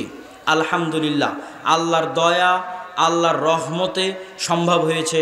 চেষ্টা, পরিশ্রম, আমাদের কবুলিয়াতের মালিক আল্লাহ সুবহানাহু তাআলা। এই দিন শিক্ষার প্রজেক্ট কেন হাতে নেওয়া, তার লম্বা বিস্তারিত বক্তব্য আমি যত জায়গায় সফরে গেছি তত জায়গায় আলোচনা করা আছে। 1 ঘন্টা 1.5 ঘন্টা আলোচনা করা আছে। আজকে যেহেতু আলোচনার বিষয় ভিন্ন, যেহেতু এটা ইসলামী সম্মেলন, আদ-দাওয়া ইসলামী সম্মেলন, সেহেতু এখানে সংক্ষিপ্ত আকারে বলে যাচ্ছি যে আমি আমার অভিজ্ঞতার ভিত্তিতে ভারতের 3 বছর, সৌদি আরবের 5 বছর এবং আমার ইংল্যান্ডের 1 বছরের অভিজ্ঞতার ভিত্তিতে আমি মুসলমানদেরকে দেখেছি দূরবীন দিয়ে। সারা পৃথিবীতে মুসলমানেরা হচ্ছে শিক্ষায়, জ্ঞানে অন্যদের তুলনায় 500 বছর পিছিয়ে। আমি কিছু বক্তব্যে বলেছি, অন্য বক্তব্যে বিস্তারিত আলোচনা করিনি, তবে একদিন করব, যে মুসলমানেরা 2টা কারণে পরাধীন, এক জ্ঞানের কারণে, আর একটা হচ্ছে সুদী অর্থনীতির কারণে। এগুলোর উপর বিস্তারিত আলোচনা কোনো দিন হবে ইনশাল্লাহ, সেই দিন আপনারা দেখবেন, জানবেন, শুনবেন। কিন্তু সংক্ষিপ্ত আকারে আমি দেখেছি মুসলমানেরা শিক্ষায় পিছিয়ে। যারা মধ্যপ্রাচ্যের মুসলমান, তাদের লক্ষ্য উদ্দেশ্য বিনোদন আর পর্যটন। কে দিয়েছে বুদ্ধি যে বিনোদন দিয়ে ইনকাম করতে হবে? শিক্ষায় কোনো ইনভেস্ট নাই, জ্ঞানে কোনো ইনভেস্ট নাই। বিল্ডিং বানাও, পর্যটন শিল্প গড়ে তোলো, সেখানে ইনভেস্ট। আর আমি ইংল্যান্ডে দেখেছি, ইউকেতে দেখেছি, তাদের ইনভেস্ট মানেই শিক্ষা। ইংল্যান্ডে তেলও নাই, ইংল্যান্ডে গ্যাসও নাই। আমেরিকাতে তেলও নাই, আমেরিকাতে গ্যাসও নাই। পৃথিবী শাসন করে কি দিয়ে ভাই? আমেরিকা, ইংল্যান্ডের অক্সফোর্ড আছে, ক্যামব্রিজ আছে, হার্ভার্ড আছে, নাসা আছে। মুসলমানদের চেয়ে 500 বছর জ্ঞান বিজ্ঞানে এগিয়ে আছে। জ্ঞান বিজ্ঞান বিক্রি করেই তারা পৃথিবী শাসন করছে। হাড়ে হাড়ে অনুভব করে দেখে এসে আপনাকে বলছে। গাড়িতে উঠলে দেখবেন বই পড়ছে, পার্কে গেলে দেখবেন বই পড়ছে, ট্রেনে উঠলে দেখবেন বই পড়ছে। মাঝে মধ্যে তাদের বই পড়ার ছবি উঠিয়ে আমি আমার 2 ভাই আব্দুর রহমান এবং আব্দুর রহিমকে পাঠাতাম। একদিনে এক স্টেশনে পরপর 3টে ট্রেন মিস হওয়ায় ওই ট্রেনে প্রচুর ভিড় হয়েছে। ভিড়ের মধ্যে 2 বগির মাঝে যে ফাঁকা জায়গা থাকে, ওই ফাঁকা জায়গায় ভিড়ের মধ্যে দাঁড়িয়ে থেকে 2 জন যুবক বই পড়তেছে। ওটারও ছবি তুলে আমি আব্দুর রহমান আর আব্দুর রহিমকে পাঠিয়েছিলাম যে দেখো এরা কি দিয়ে পৃথিবী শাসন করে। এদের অন্তরে ঈমান নাই, এদের গায়ে কাপড় নাই, কিন্তু তারা বই পড়তে অভ্যস্ত। এই শিক্ষা, এই জ্ঞান দিয়ে তারা পৃথিবী শাসন করছে। আর আমাদের মুসলমানদের অবস্থা, মধ্যপ্রাচ্যের মুসলমানদের অবস্থা তো বললামই। এই জন্য আগেই বক্তব্যে বলে নিলাম যে ভাই এগুলো করে মুসলমানদের বিজয় হবে না। এটা শিক্ষার দিন, জ্ঞানের দিন। ঈমান, আমল, আকীদায় পরিবর্তন না আসলে বিজয় হবে না। আর আমাদের বাংলাদেশের অবস্থা দেখেন, বাংলাদেশের যত বড় বড়, যদি যারা দায়িত্বে আছে তাদের কথা বলেন, টাকা আসলেই রাস্তা তৈরি করতে হবে, ব্রিজ কালভার্ট নির্মাণ করতে হবে, সেতু ফ্লাইওভার নির্মাণ করতে হবে। শিক্ষার জন্য কোনো প্রজেক্ট নাই, জ্ঞানের জন্য কোনো প্রজেক্ট নাই। আর যদি মসজিদ কমিটির কাছে যান, তাহলে মসজিদ কমিটির কাছে টাকা আসলে এসি লাগাতে হবে, ছাদ ঢালাই করতে হবে, টাইলস লাগাতে হবে। শিক্ষার জন্য কোনো বাজেট নাই। ওই মসজিদের কমিটি আপনি আমেরিকানদের করে দেন, ইউরোপিয়ানদের করে দেন, মসজিদের ফান্ডে যদি 10 টাকা থাকে তাহলে 10 টাকার 5 টাকা আমেরিকানরা আগে শিক্ষায় ব্যয় করবে। ভাই যেই মসজিদ আপনি এসি দিয়ে তৈরি করছেন, ওই মসজিদের আশেপাশে তো গাঞ্জাখোর, মদখোরে পরিপূর্ণ হয়ে গেছে। মসজিদ স্বর্ণ দিয়ে বানিয়ে কি করবেন? যেখানে মসজিদের আশেপাশে সব গাঞ্জাখোর, মদখোর, জুয়া, অনলাইনে জুয়া, মোবাইলে জুয়ায় পরিপূর্ণ হয়ে গেছে, ওই মসজিদ স্বর্ণ দিয়ে বানিয়ে কি করবেন? আপনি ওই মসজিদে 10টা টাকা থাকলে 5টা টাকা শিক্ষায় ব্যয় করেন। মসজিদ না থাকলেও মানুষ খোলা মাঠে সালাত আদায় করবে। মুসলমানদের এই ভয়াবহ অবস্থা দেখেই আমার এই প্রতিজ্ঞা নেওয়া যে মুসলমানদের শিক্ষার জন্য কাজ করতে হবে। নওগাঁ, জয়পুরহাট থেকে যত উত্তরে যাবেন তত মসজিদে মক্তব নাই। যে কয়েকটা মসজিদে মক্তব আছে সেগুলো অবহেলিত প্রতিষ্ঠান। বড় বড় প্রতিষ্ঠান দিয়ে সারা বাংলাদেশে পরিবর্তন আনা সম্ভব নয়। বড় বড় প্রতিষ্ঠান, সেটা যত বড় মাদ্রাসাই হোক, সারা বাংলাদেশের 2% ছেলে মেয়ে ওখানে পড়তে যায়, বাকি 98% মুসলমানের সন্তান। এরা দিন শিখবে কোথায়? এই একদিনের জালসা দিয়ে দিন শেখা সম্ভব? তাহলে এই সন্তানেরা যদি দিন না শিখে, এদেরকে শিক্ষা কে দিচ্ছে জানেন? আপনার সন্তান আপনি জন্ম দিয়েছেন, শিক্ষা দিচ্ছে ইবলিস। আমি দেখে এসেছি, সন্তান জন্ম দিবেন আপনি, সন্তানকে শিখাবে ইবলিস। আমার বহু বক্তব্যে তার উপর বিস্তারিত বলা আছে যে ইউরোপের অবস্থা কি, সেখানে সন্তান আপনি জন্ম দিবেন, শিক্ষা দিবে ইবলিস। আপনার দেশে ওই অবস্থা হতে যাচ্ছে। সন্তান আপনি জন্ম দিচ্ছেন, টাকা দিয়ে মসজিদ বানাচ্ছেন, কিন্তু আপনার সন্তান পড়ছে ব্রাকে, আপনার সন্তান পড়ছে খ্রিস্টান মিশনারির স্কুলে, কেননা শিক্ষার ব্যবস্থা আপনার কাছে নাই। সারা বাংলাদেশে সবচেয়ে শ্রেষ্ঠ স্কুল খ্রিস্টানদের পরিচালিত, আজও এখনো শ্রেষ্ঠ স্কুল তারা পরিচালনা করছে, কেন তারা জানে শিক্ষা কি জিনিস, শিক্ষার মূল্য কি। ব্রাকের ওয়াকফ করা জমি নাই, বিল্ডিং নাই, কিন্তু ব্রাক সারা বাংলাদেশে হাজার হাজার স্কুল পরিচালনা করছে ভাড়া জমিতে, ভাড়া টিন ভাঙ্গা টিন দিয়ে ভাড়া জমিতে পরিচালনা করছে। আর মুসলমানদের লক্ষ লক্ষ মসজিদ থাকার পরও, হাজার হাজার মসজিদ থাকার পরও এই সমস্ত মসজিদগুলোতে দিনের দাওয়াতি কাজ নাই। সম্মানিত উপস্থিতি, এই জন্য আমরা মসজিদ ভিত্তিক দ্বীন শিক্ষা কার্যক্রমকে জোরালো করার জন্য, শক্তিশালী করার জন্য সারা দেশে দাওয়া ইলাল্লাহর অধীনে যে দাওয়াতি সফর চলছে তারই অংশ হিসেবে আমরা চেয়েছি যে আমাদের প্রোগ্রামগুলো ফি সাবিলিল্লাহ হোক। এবং আপনারা আমার জন্য দোয়া করবেন। আমার অন্তরের একটা ইচ্ছা, আজকে যেহেতু প্রথম আর দাওয়া ইলাল্লাহর অধীনে প্রথম প্রোগ্রাম পত্নীতলাতে, এখানে আজকে আপনাদের এটা প্রথম প্রোগ্রাম, এবং আজকের প্রোগ্রামে বাপ বেটা আমরা ফি সাবিলিল্লাহ এসেছি, মানে আজকের প্রোগ্রাম কমিটির কাছে আমরা 1 টাকাও হাদিয়া নিব না। বলেন আল্লাহু আকবার। আল্লাহ সুবহানাহু ওয়া তাআলা যেন আমাদের এই নিয়তকে কবুল করে, আল্লাহুম্মা আমিন। এবং এটার মাধ্যমে যেন আমরা সারা বাংলাদেশে মসজিদ ভিত্তিক দ্বীন শিক্ষার জগতে একটা বিপ্লব নিয়ে আসতে পারি, আল্লাহ যেন সেটা কবুল করে। বলেন আল্লাহুম্মা আমিন। আপনারা আমার জন্য দোয়া করবেন। আমার অন্তরের সুপ্ত ইচ্ছা হচ্ছে যে অন্তত সর্বোচ্চ লক্ষ্য সেটা মনের মধ্যে আছে, কিন্তু অন্তত আল্লাহ সুবহানাহু ওয়া তাআলা যেন আমাকে ওই পর্যন্ত ক্ষমতা দেয় যেই দিন আমি আমার জীবদ্দশায় এবং আমার শ্রদ্ধেয় পিতা আব্দুর রাজ্জাক বিন ইউসুফের জীবদ্দশায় এমন পরিবেশ তৈরি করে দিতে পারবো যে তিনি হাজারো লক্ষ মানুষের সামনে এসে আজ থেকে 10-15 বছর আগে যেমন নির্ভয়ে নিঃসংকোচে বলিষ্ঠ কণ্ঠে শিরক এবং বেদাতের বিরুদ্ধে দাঁত ভাঙ্গা আওয়াজে বক্তব্য দিয়েছেন, কোনো ভয় এবং ডর এবং সংকোচ ছাড়া, আল্লাহ সুবহানাহু ওয়া তাআলা যেন দাওয়া ইলাল্লাহর মাধ্যমে মসজিদ ভিত্তিক দ্বীন শিক্ষার মাধ্যমে তার জীবদ্দশাতেই আমাকে ওই রকম পরিবেশ ফিরিয়ে আনার তৌফিক দেন, যেই দিন আবারও তিনি হাজারো লক্ষ মানুষের সামনে দাঁড়িয়ে নিঃসংকোচে নির্ভয়ে বলিষ্ঠ কণ্ঠে শিরক এবং বেদাতের বিরুদ্ধে ওইভাবেই বক্তব্য দিবেন যেইভাবে আজ থেকে 30 বছর আগে 20 বছর আগে বক্তব্য দিয়েছেন, কোনো ভয় ছাড়া, কোনো সংকোচ ছাড়া। সেই পরিবেশ যেন আল্লাহ সুবহানাহু ওয়া তাআলা করে দেয়। বলেন আল্লাহুম্মা আমিন। এই মহৎ উদ্দেশ্য নিয়ে, মুসলমানের সন্তানের কাজ নিয়ে, আমার কাজ নয়, আজকের এই অনুষ্ঠানে যদি আপনারা 5টা টাকাও দান করেন, 10টা টাকাও দান করেন, তাহলে সারা দেশে যে মক্তবগুলো পরিচালিত হচ্ছে এই মক্তবগুলোর অর্থায়নে ব্যয় হবে। অত্র অঞ্চলে যে মক্তবগুলো চলবে সেই মক্তবগুলোর অর্থায়নে ব্যয় হবে। এই অঞ্চলেও আমি সফর করে গেছি, মক্তব কেন্দ্রিক প্রতি উপজেলায় 1 দিন করে সফর করেছি। ফলত আপনাদের কাছে উক্ত অনুষ্ঠানে, উক্ত সম্মেলনে দান করার উদাত্ত আহ্বান রেখে আর দাওয়া ইলাল্লাহর জন্য দোয়া করার আহ্বান রেখে, এবং আমরা ফি সাবিলিল্লাহ দাওয়াতি কাজ করার লক্ষ্যে একদিনের সম্পর্কে নয়, স্থায়ীভাবে যারা দাওয়াতি কাজ করবে, 12 মাস যারা দাওয়াতি কাজ করবে, তাদের প্রোগ্রাম আমরা করতে চাই, ফি সাবিলিল্লাহ প্রোগ্রাম করতে চাই। কিন্তু একদিনের জন্য কোটি টাকা দিলেও ভাড়ায় খাটতে রাজি নই। একদিনের জন্য কোটি টাকায় দিলেও ভাড়ায় খাটতে রাজি নই। আল্লাহর সন্তুষ্টির জন্য যারা 12 মাস দাওয়াতি কাজ করবে, মসজিদ ভিত্তিক দ্বীন শিক্ষা কার্যক্রম করবে, তাদের সহযোগিতার জন্য, মুসলমানের সন্তানের শিক্ষার ব্যবস্থার জন্য, দেশব্যাপী মসজিদ ভিত্তিক দ্বীন শিক্ষা গড়ে তোলার জন্য, আল্লাহর সন্তুষ্টির উদ্দেশ্যে, আল্লাহর পবিত্র কোরআন মুসলমানের সন্তানের শিক্ষার জন্য আমরা এই উদ্যোগ নিয়েছি। আপনারা কবুল করবেন। নিয়াতে কোনো ত্রুটি নাই। 2 বছর থেকে 100টা মক্তব পরিচালনা করি। তারপরে যখন এই দাওয়াতি সফর শুরু করি তখন ভয় পেতাম, কেননা আব্বু নিজেই জামিয়া সালাফিয়ার মতো 4টা বড় বড় প্রতিষ্ঠানের দায়িত্ব পালন করছে। আমি তো তাকে বলতে পারি না যে আপনি এখানে কিছু দেন, এটা বলতে আমার কষ্ট হয়। এই জন্য আমি ভয় পেতাম যে এই যে দাওয়াতি সফর শুরু করছি, এই মক্তবগুলোর ব্যবস্থা কিভাবে হবে। কিন্তু পরক্ষণে আব্বুর ওই কথাটাই আমার জন্য সাহস হয়ে থেকে গেল, যেটা তিনি জামিয়া সালাফিয়া তৈরি করার সময় বলে থাকেন যে আমার হাতে টাকা নেই, এ কথা সত্য, এখানে প্রতিষ্ঠান হবে এ কথাও সত্য, কেমনে হবে তা আমি জানি না। এই কথাকে সামনে রেখে আল্লাহ সুবহানাহু ওয়া তাআলার উপর ভরসা করে সারা দেশে মসজিদ ভিত্তিক দ্বীন শিক্ষা কার্যক্রম পরিচালনা করার জন্য মাঠে নেমেছি।